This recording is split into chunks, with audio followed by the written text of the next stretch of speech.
Defence. NIISTలో technical ఉద్యోగాలు. CSIR national institute for interdisciplinary science and technology విభాగంలో technical పోస్టులని భర్తీ చేయడానికి ప్రయత్నం చేస్తుంది. National institute of interdisciplinary science and technology 20 టెక్నీషియల్ పోస్టుల భర్తీకి అది చేస్తుంది.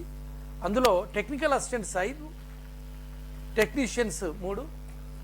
ఫ్రెండ్స్, నా ఛానల్ మొదటిసారిగా చూస్తున్న వాళ్ళు సబ్స్క్రైబ్ చేయండి, లైక్ చేయండి.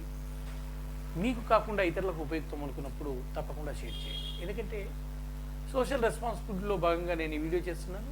మీరు కూడా బాధ్యతంగా వ్యవహరిస్తారని ఆశిస్తూ మోహన్ కురపాటి. ఓకే, మొత్తం 20 పోస్టులకు గాను technical assistants 5, technicians 3, junior stenos 1, junior secretary assistant general 4, junior secretary assistant F&A 4, junior secretary assistant S&P 2, junior Hindi translator 1. ఈ పోస్టులకి 10వ తరగతి కానీ ITI, inter, diploma, electrical, mechanical, computer science, ఇన్స్ట్రుమెంటేషన్లో చేసి ఉండాలి. వీటికి ఆన్లైన్ ఓపెన్ అయినటువంటి డేటు February 1 ఆన్లైన్ ఓపెన్ అయింది, March 3కి క్లోజ్ అవుతుంది. ఏమైనా ఎర్రర్స్ ఉంటే online application date of receiving 14/3/2025 అంటే March 14th లాస్ట్ డేట్. దీనికి సంబంధించి సాలరీలు చూసినట్లయితే జీతభత్యాలు టెక్నికల్ అసిస్టెంట్కి 5 ఉన్నాయి, 2 అన్రిజర్వ్, 1 SC, 1 OBC, 1 EWS. దీని salary level 6 salary range. Age 28 years ఉండాలి. 35,400 నుండి 1,12,400 వరకు సాలరీ ఉంటుంది. అయితే ఇమ్మీడియట్లీ సాలరీ వీళ్ళకి 56,916 రూపీస్ ఫస్ట్ బేసిక్లోనే, అంటే ఫస్ట్ మంత్లోనే వీళ్ళకు వస్తుంది. టెక్నీషియన్ 1కి వచ్చేసి 3 ఉన్నాయి, unreserved PWBD, OH 1, OBC 1, EWS 1 ఉన్నాయి. 90,900 నుండి 60,200 బేసిక్. ఈ ఫస్ట్ సాలరీ 31,824 వస్తుంది. 28 years age limit. Junior stenographer 1 25,500 నుండి 81,100 వస్తుంది. ఫస్ట్ సాలరీ మాత్రం 41,769 రూపీస్ బేసిక్ స్టార్ట్ అవుతుంది. 27 years.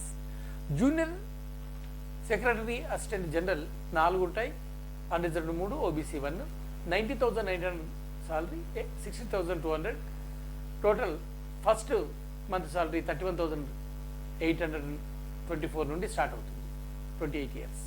Junior secretary assistant F&A 4 ఉన్నాయి, అన్రిజర్వ్డ్ 3, OBC 1. లెవెల్ 2 సాలరీ ఇది 19,900, 63,200.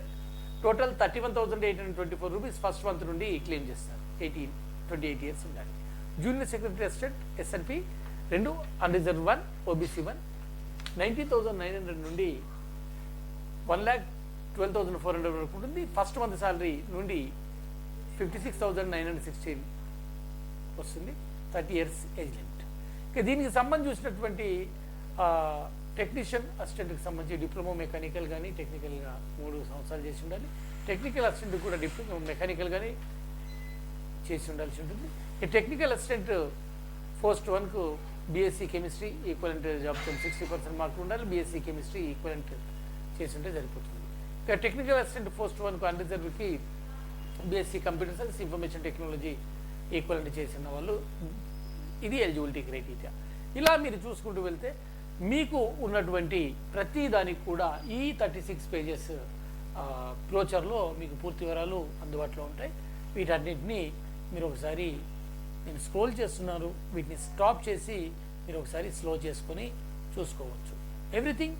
దీనికి ఎగ్జామ్ వచ్చేసి OMR బేస్డ్ ఉంటుంది. ఇది కంప్యూటర్ బేస్డ్ ఎగ్జామ్. అంటే కంప్యూటర్ బేస్డ్ ఎగ్జామ్ అంటే CBT అంటాం. అది కూడా OMR పద్ధతిలో ఉంటుంది. స్టాండర్డ్ వచ్చేసి డిప్లొమా కానీ గ్రాడ్యుయేట్స్ లెవెల్లో ఉంటుంది. టోటల్ క్వశ్చన్స్ 200, 300 అంటే టెక్నికల్ అసిస్టెంట్ ఎగ్జామ్ సంబంధించి 3 అవర్స్ ఉంటుంది. పేపర్ 1 సంబంధించి మెంటల్ అబిలిటీ 15 క్వశ్చన్స్ ఉంటాయి, 100 మార్క్స్ ఇది కూడా చేయాల్సి వస్తుంది. ఇక పేపర్ 2కి వచ్చేసి జనరల్ అవేర్నెస్ 25 మార్క్స్ క్వశ్చన్స్ ఉంటే 75 మార్క్స్ ఉంటాయి. 1 negative mark for every wrong answer ఉంటుంది. ఇంగ్లీష్ లాంగ్వేజ్ 25 క్వశ్చన్స్ ఉంటాయి, 75 మార్క్స్ నెగిటివ్ మార్క్స్ ఉంటాయి ఇక్కడ కూడా. అదేవిధంగా పేపర్ 3లో కంకర్డ్ సబ్జెక్ట్, దానికి సంబంధించిన సబ్జెక్ట్ ఉంటుంది, 90 నిమిషాలు ఉంటుంది, 100 ప్రశ్నలు, 3 marks for every correct answer, దీనికి నెగిటివ్ మార్కులు ఉంటాయి. ఇక methodology for the relevant for the cases దీనికి సంబంధించి ఉంటుంది. ఇక టెక్నీషియన్ 1 సంబంధించి కూడా ఈ విధంగానే ఎగ్జామ్ ఉంటుంది. ఇది SSC or ITI 12th standard ఉంటుంది. Yes, total number of questions 150 ఉంటాయి. Allotment time 2.5 hours. ఇక పేపర్ 1కి సంబంధించి మెంటల్ అబిలిటీ 50, 100 మార్క్స్. దీనికి సంబంధించి కూడా సేమ్ ఇంతకుముందు చెప్పుకున్న పద్ధతిలోనే మనకు ఉంటుంది. ఇక జూనియర్ స్టెనోగ్రాఫర్ సంబంధించి 10+2 200 క్వశ్చన్స్, 2 hours. దీనికి సంబంధించిన డిసిప్లినరీ ఏ విధంగా ఉందో మీరు చూస్తున్నారు. ఇదే విధంగా వీటి మార్కులు ఎలా ఇస్తారనేది కూడా మీకు ratio of the cut off and by options ఎలా ఉంటాయని ఇచ్చేయడం జరిగింది. ఇక ఇదే విధంగా ప్రతి దానికి కూడా మోడ్ ఆఫ్ ఎగ్జామ్ వచ్చేసి సిబిటి పద్ధతిలోనే ఉంటుంది. ఈ సిబిటి పద్ధతిలో ఎన్ని మార్కులు ఎలా కేటాయిస్తారనేది ముందే మీకు అది చేయడం జరిగింది కనుక మీరెవరూ కూడా ఆ విషయంలో ఇబ్బంది పడాల్సిన అవసరం లేదు. కాకపోతే డిప్లొమా హోల్డర్లు వారికి సంబంధించినటువంటి సిలబస్ వస్తుంది. టెక్నికల్ అసిస్టెంట్ సంబంధించి పీరియడ్ ఆఫ్ ద ప్రొవిజన్ మాత్రము 1 year ఉంటుంది, మిగతా వాళ్ళకు 2 years ప్రొవిజన్ ఉంటుంది. ఆ తర్వాత మాత్రమే రెగ్యులరైజేషన్ చేస్తారు. ఇవి రెగ్యులర్ పోస్టులే, కానీ మీరు సక్సెస్ఫుల్గా technical assistant and technician 1 year పూర్తి చేయాలి, మిగతా వాళ్ళు 2 years ప్రొవిజన్ పీరియడ్ పూర్తి చేస్తే మాత్రమే సర్వీస్ రెగ్యులరైజేషన్ జరుగుతుంది. అది గుర్తుపెట్టుకోవాలి. ఇక ఏజ్ లిమిట్ వచ్చేసి యాజ్ ఫర్ ద నామ్స్ ఇవ్వడం జరుగుతుంది. దాన్ని మీరు కేటగిరీ వైజ్గా చూసుకోవచ్చు. తర్వాత ఫిజికల్ ఛాలెంజ్ పర్సన్ కూడా ఏ విధం అనేది చూసుకోవచ్చు. ఇక మీకు ఫీజుకి వచ్చేసి అన్రిజర్వ్డ్, ఓబీసీ, ఈడబ్ల్యూఎస్ వచ్చేసి మీరు ఖచ్చితంగా 500 రూపీస్ పే చేయాలి. Women, SC, ST, PWD service men nil. అదే రెగ్యులర్గా సిఎస్ఆర్లో ఉండే వాళ్ళకు కూడా ఎలాంటి ఫీజు పే చేయాల్సిన అవసరం. దీనికి www.niist.res.in వెళ్ళి మీరు అప్లై చేసుకోవాలి.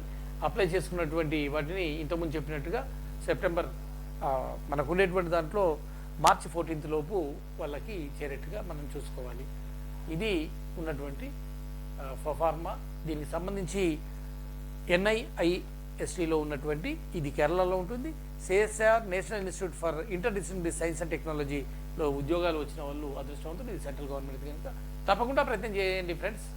మీకు మరిన్ని విద్యా ఉద్యోగ అవకాశాలను మీ ముందుకు తేవడానికి ప్రయత్నం చేస్తాను. మీ Mohan Kurapatti. All the best friends, all the best.